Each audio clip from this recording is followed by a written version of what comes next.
మేముండేది రెంటిల్లు అన్నమాట. మాకు పైన 2 ట్యాంకులు ఉన్నాయి. ఒకసారి రండి ఆ ట్యాంకులు ఎలా ఉన్నాయో చూపిస్తాను. చూడండి అసలు ఎంత గలీజ్గా ఉందంటే అంత గలీజ్గా ఉంది.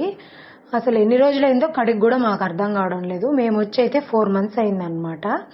అంతేకాకుండా ఈ ట్యాంక్ బయట అయితే ఒక రావి చెట్టు మొలిచిందనమాట. దాని వేర్లన్నీ ఇక్కడ లోపలికి వెళ్ళిపోయేసి వాటర్ ఫ్లో కూడా తగ్గిపోతుంది. చాలా స్లోగా వస్తున్నాయి వాటర్. ఓనర్ వాళ్ళైతే ఇక్కడ ఉండరనమాట. 2 floors అయితే ఉన్నాయి. గ్రౌండ్ ఫ్లోర్ లో మేము ఉంటాము, పైన కూడా టెనెంట్సే ఉంటారనమాట. ఓనర్ కి మేము చెప్పాము ఇలా ట్యాంకులు క్లీన్ చేపించండి, చాలా కష్టంగా ఉంది అంటే. మెయింటెనెన్స్ తీసుకుంటున్నారు అయినా కూడా ఆయన క్లీన్ చేపించడంట. మీ ఇష్టము, మీరే క్లీన్ చేసుకోవాలి, నేను క్లీన్ చేయొచ్చును అన్నాడు. ఇంకా ఫైనల్ గా మేమే అయితే ఇలా క్లీన్ చేసుకున్నాము. ముందైతే ఇలా ఉన్నింది. అసలు ఎంత దారుణంగా ఉంది చూడండి. 4 months నుంచి ఈ వాటర్ అయితే మేము యూజ్ చేసాము. ఇంకా ఫైనల్ గా మాకైతే తప్పలేదు, మేమే క్లీన్ చేసుకున్నాం అన్నమాట. అసలు డబ్బులు తీసుకొని కూడా క్లీన్ చేయించను అని అంటున్నారు. అసలు ఈ ఓనర్లంతా ఇంతేనా ఏంటో నాకైతే అసలు అర్థం కావట్లేదు.